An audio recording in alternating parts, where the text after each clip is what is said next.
Good morning. This is Mr. Tamuku Isaka, the tutor for the subject English. Those who are taking English with advanced certificate in secondary education, that is ACS. You will see the code ENG11. This is one of the recordings for our examination-based contact classes. As you see on the screen, my name is Mr. Isaka Tamuku, and my contact details are there, tamukuisaka@gmail.com, and the number is 081-447-1818.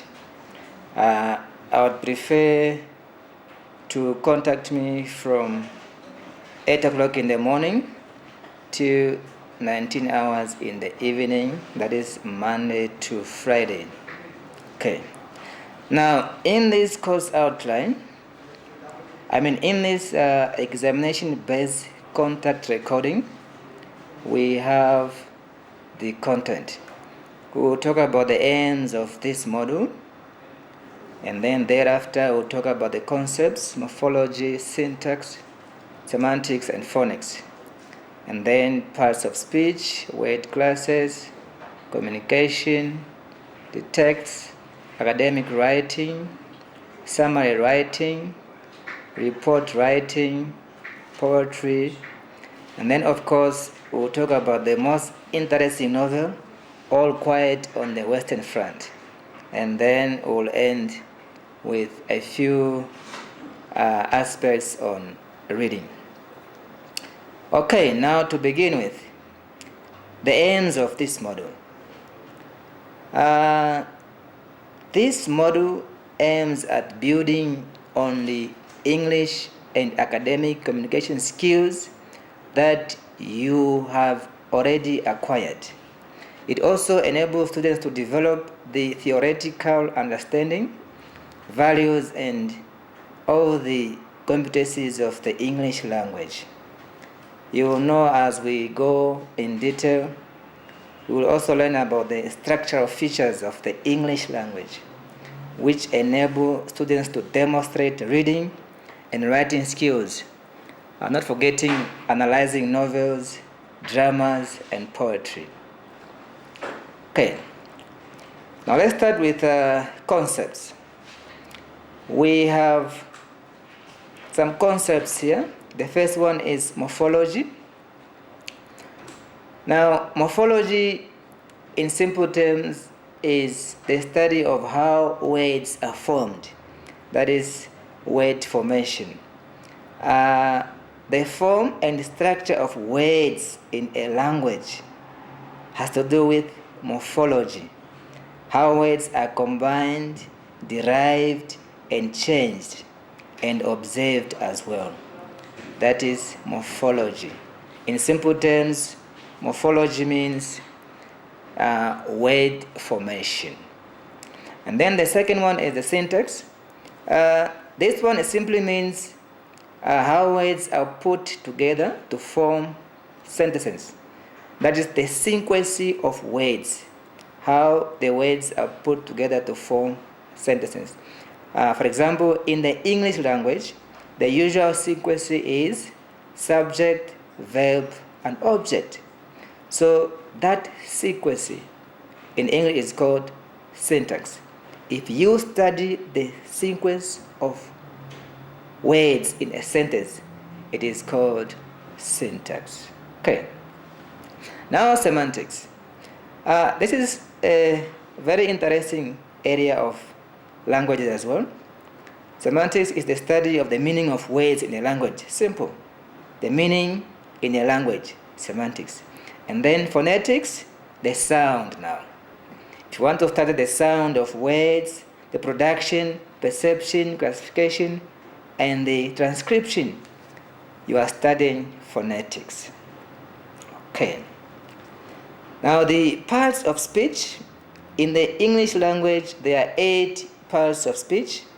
We have the verbs, the adverbs, nouns, pronouns, adjectives, conjunctions, prepositions, and articles.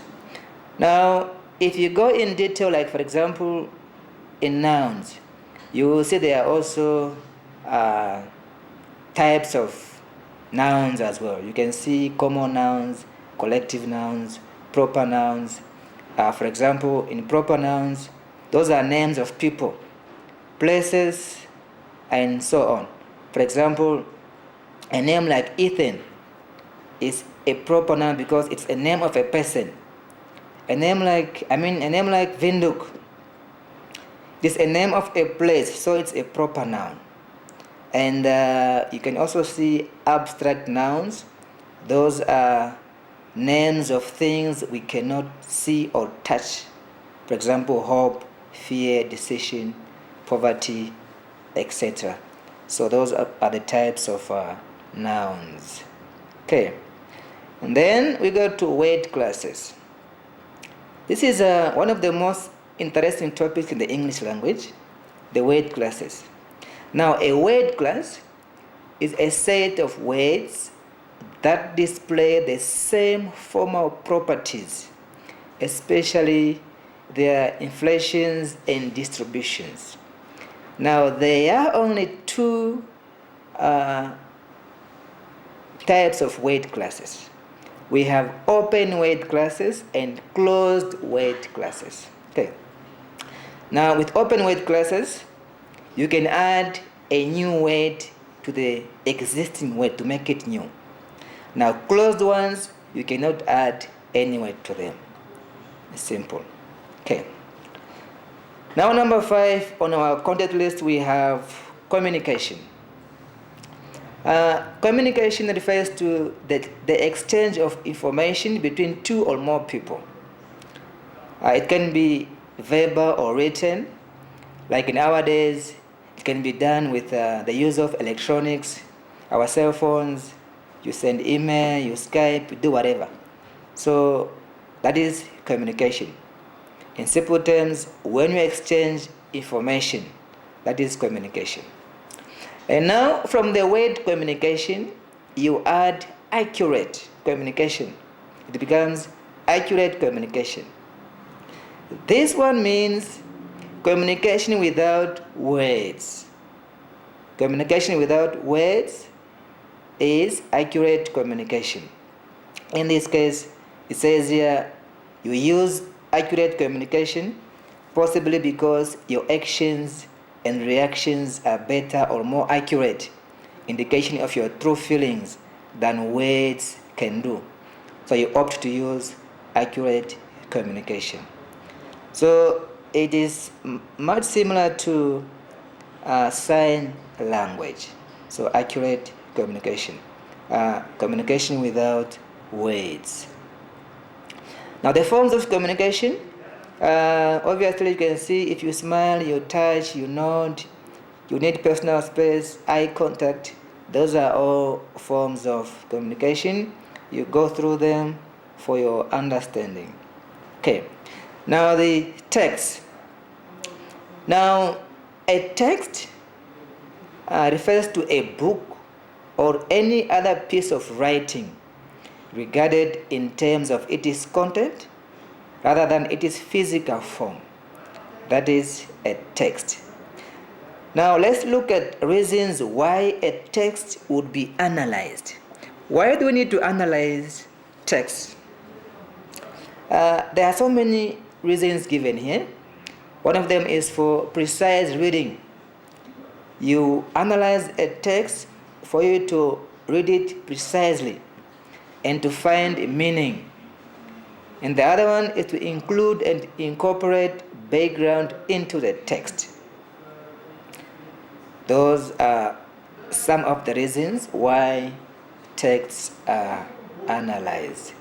Then we have others to compare the text with other similar texts, to place the text in the context, and to use the text to provide a wider reading, to gain more knowledge on the text.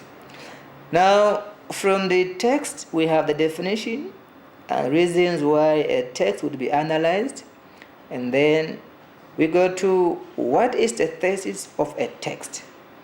Now, in simple terms, the thesis of a text refers to the main idea in the text or the purpose of the text, why a particular text was written.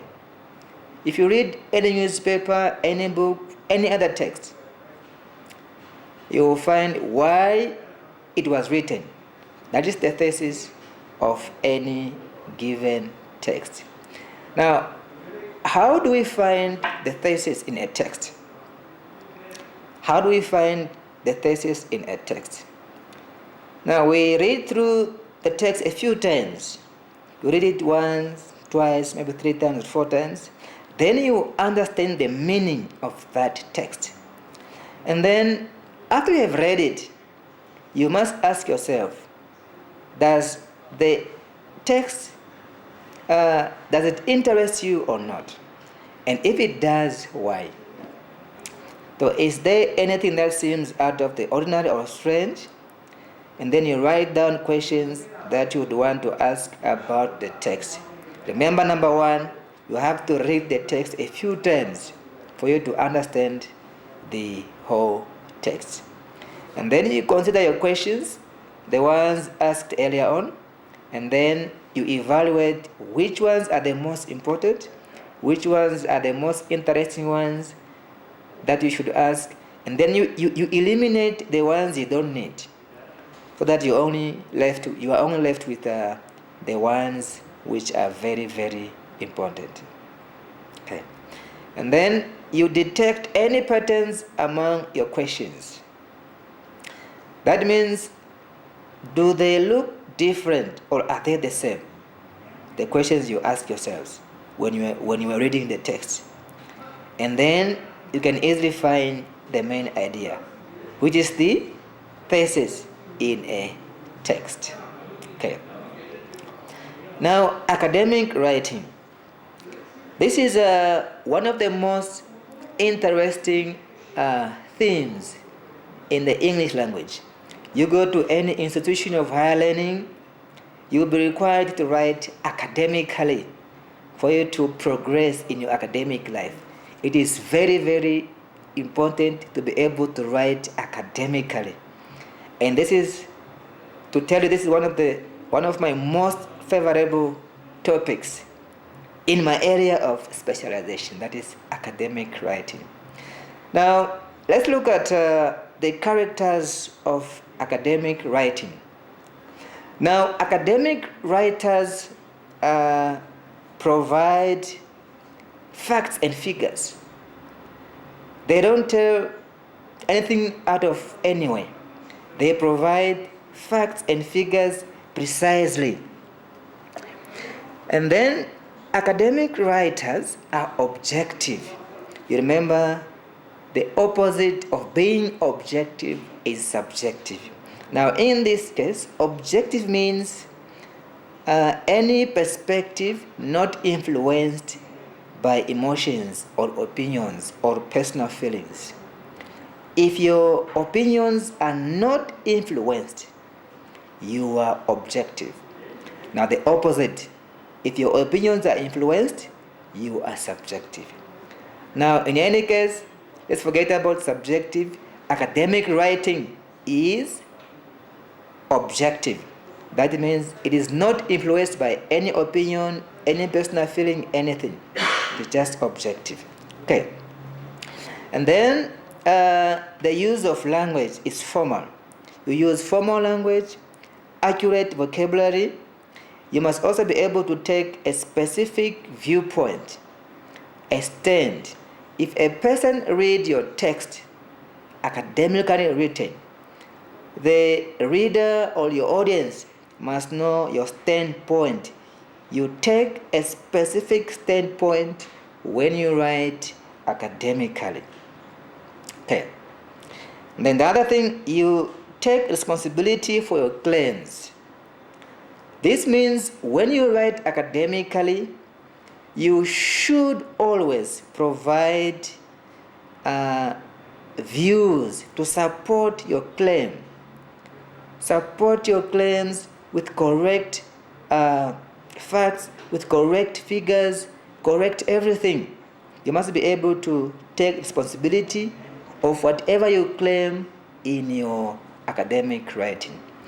Now, as we said earlier on, academic writers take a specific standpoint. It means there must be a view, there must be a specific standpoint, a specific idea which you believe in when you are writing academically. Okay. Then we said earlier on the language must be complex, lexical dense, with more varied use of vocabulary, and it must be grammatically complex. We also talked about the claims, which you must take as your responsibility. And then you must be able to convince your readers, very, very important. You convince your readers about what you believe in when you are writing. It is very important. Let me do it again. Academic writing requires you to take a specific viewpoint to convince your readers about what you believe in. See, as teachers, you would be required to convince your learners of what you believe in. This is one of the most important areas of teachers in their careers, to convince readers, in this case learners, about what you believe in. Okay, then summary writing. Summary writing, in short, that is to shorten information in a text without losing the character of the text, just in short. As teachers, we've been required to do summary writing over and over. You have done summary writing with your learners over and over. So it's just a matter of making it a bit, to add spice, to make it a bit more significant to your learners. Now, the techniques of summary writing, obviously you read the passage carefully in order to gain a general view of the content. You can reread it twice or 3 times. If you can, it's fine. And then while you are reading, you underline the key sentence in each paragraph, especially the topic sentences. Usually in any given text, the topic sentence is the first sentence in each paragraph. So those ones, you underline them properly in each paragraph. Okay. And then you list these as your points. You can use them to write your first draft. Now, in summary writing, there are 2 most important things. The first one, you must be able to write your first draft. Your first draft, very important. Now, when you are done combining these ideas, the ones you underlined in a logical sequence, then you write your final draft. After the whole process, you write your final draft.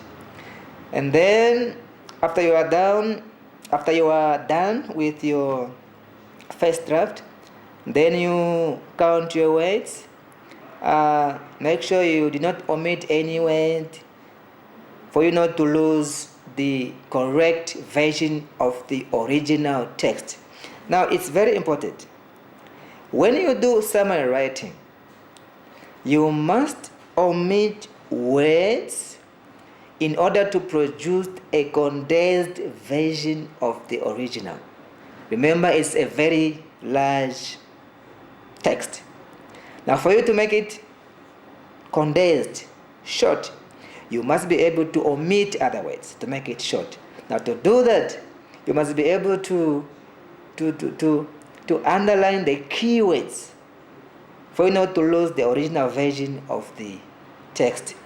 And then you supply your summary with a short title, and then you rewrite your final draft. Okay. And now report writing. Report writing is also part of academic writing. You can be required to write a report at your workplace, at school, anyway, to report on anything. Now, from the Concise Oxford Dictionary, report writing, that is an official piece of writing that carefully considers a particular subject, that is in short, that is report writing. Now, the stages of report writing. The first one is our terms of reference. The terms of reference actually refers to the objectives of the report. Why are you writing this report? Those are your terms of reference. And then from there, you plan your report, obviously. Then you collect information. Now, when you collect your information, you must be very, very selective. Not all the information you collect is important.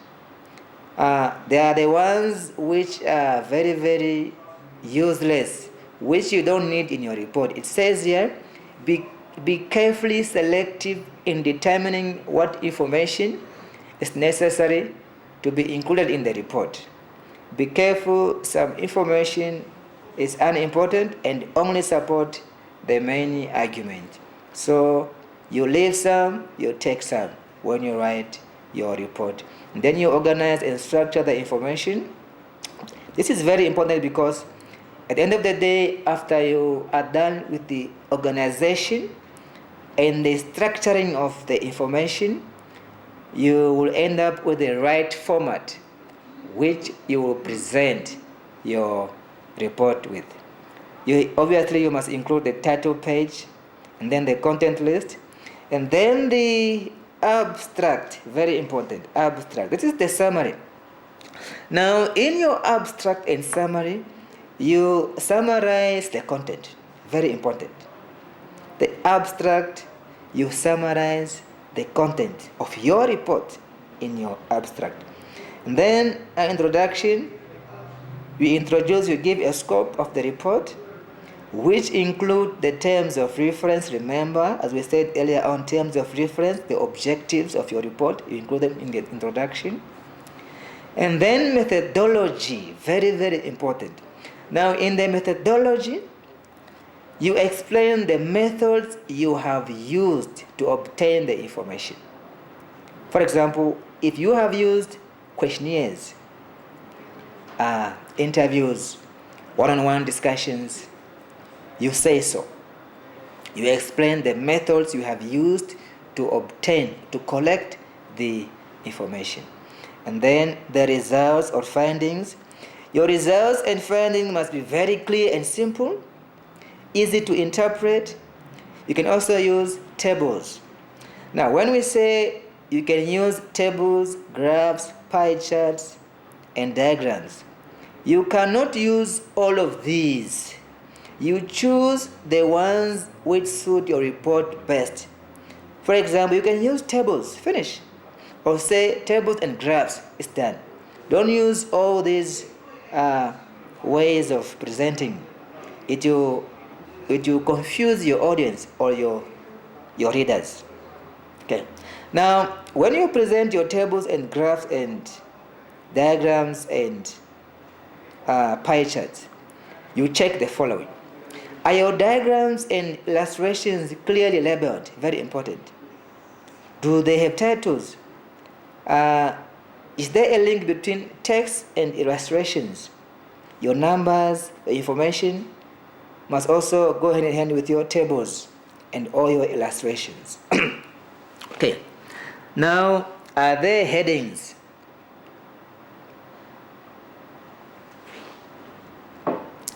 Now, can your tables be easily interpreted? They must be clearly interpreted. And then, obviously, when you write your report, you must abide by copyright laws when you publish your report. In other words, you cite your sources of information. And then discussion. In discussion, you explain the significance of the information. Simple. In discussion, you explain the importance of your information. And then, in your conclusion, do not add any new information based on your findings. Don't include new information in this section, and it must be based on your findings. That is your conclusion, and the recommendations. And then the references, always we must learn to acknowledge the work of other authors. In nowadays, the APA style is always recommended when you do your references. You can see the layout, the author's name, date of publication, the title, publisher, the place of publication, number of pages, and the details of the journal volume and the numbers of the edition if you have used any journal in your report. Okay. Now, poetry. There are some technical features of drama and poetry. We have tragedy, comedy, symbolism, and then the tone. And then theme and characters. They are all in your study materials. You go through them in detail. They are very, very important for our exam. And now the novel. Now I've encountered a number of students. They say the novel All Quiet on the Western Front is a very complicated novel. Now, this novel was written by E.M. Ramakio. Now, we all know the story of the First and the Second World War. Now, this book was written by Ramakio, but it was narrated by Paul Bama. Now we have the main characters and minor characters. Now the main characters, you can see they are there. Paul Bama, who's the narrator, Albert Kropp and his friend, and then we have Stanislaus, who is a group leader. Now to begin with, in brief, this book talks about these boys who were in school. In fact, they were from the same school. To make it more interesting, they were from the same classroom. So the boys are encouraged by their teacher to go join the war in Germany on the Western Front. So they leave school, they join the war. One of them is Paul Bama, who is narrating the whole story of the war on All Quiet on the Western Front. Okay, now why is this title important? All Quiet on the Western Front. Why is the novel important? Now, the title tells you that it is very quiet on the Western Front. All quiet on the Western Front. But then, that is ironic. There is nothing quiet on the Western Front, except that when you read through the book, you learn that the narrator, who is Paul, he dies. Now, though the narrator is dead, the war goes on and on and on. The title is ironic. Nothing is quiet on the Western Front. The war still goes on. And then the title suggests that there is no more action on the Western Front, which is not true. As I said earlier on, the death of the main character does not mean the end of the war. Ironically, it is true. There is a bit of quietness because the narrator is dead when you read through the book. And then the horror of war. Nobody will tell you that there are some good things when there's war. There are always horror in war, especially during the First and Second World War. There were brutality of soldiers, the violent death of soldiers, the gruesome death. Remember in World War I, the poisonous gas which killed many soldiers, the invasion of new machine guns which killed millions of soldiers. So the horror of war is portrayed in such a way that the meaningless and the butchery of soldiers is plainly explained with the horror of war. Now it says here, it took months, the gruesome new technological advancements, machine guns, poisonous gas, that made killing easier, which made it even more horror. Poisonous gas and machine guns. And then at the end of the novel, you'll notice that almost everyone is dead. So that has a devastating effect on the generation of our people. So as students, you go through the horrors of war of the book. You read through the whole book. It's a very interesting book, by the way. Even if you're not a soldier, you will learn a lot. Okay, now what are the effects of war on a soldier? The effects of war on a soldier. Now, obviously, as a soldier, you expect one thing, so to die. You kill or you get killed, two things as a soldier. Now, the effects of war on a soldier are very immense. There are physical effects where soldiers expect attack in any direction. So you are forced to cope with intensive fear during every working moment. So the soldiers are forced to live in appalling conditions in filthy, waterlogged ditches full of rats and decaying corpses and infested with lice.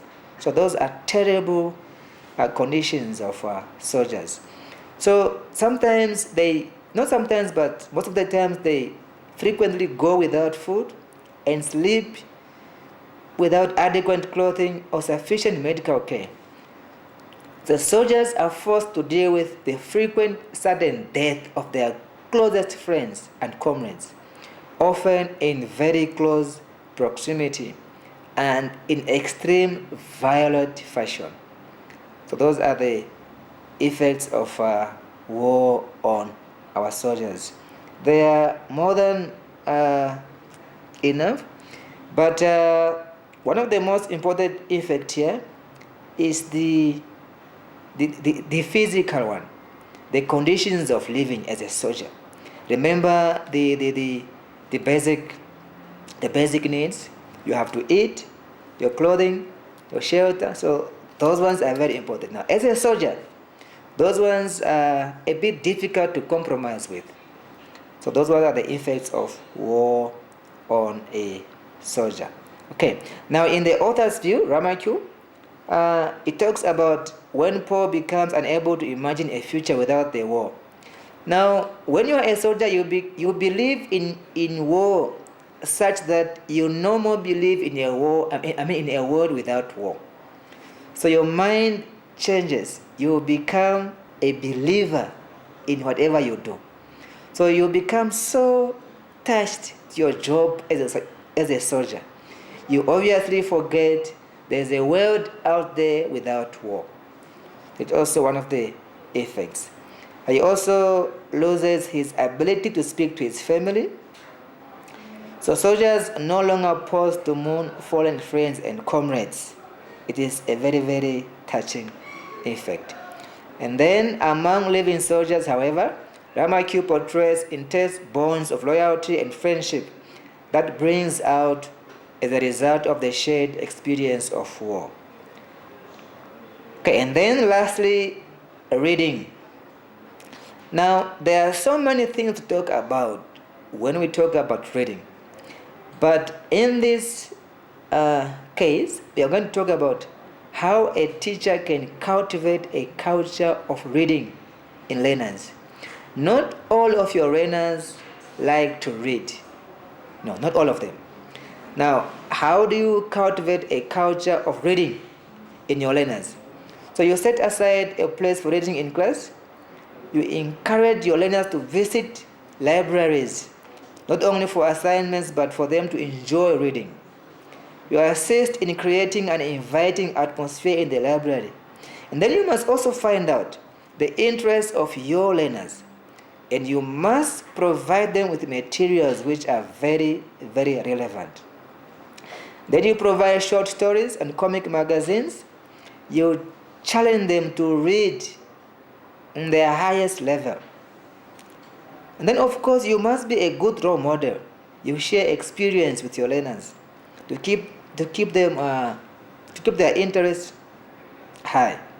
Allow reports back after a reading session, and then you monitor and record the progress. Then you can also dramatize some of the stories they read. You allow time for them to write their own stories, and then you also subscribe to popular magazines. You introduce new magazines. Now, reading aloud is also very good. You let your learners read aloud in class. You can also give book prizes when learners have done good work, just to encourage them to read more books.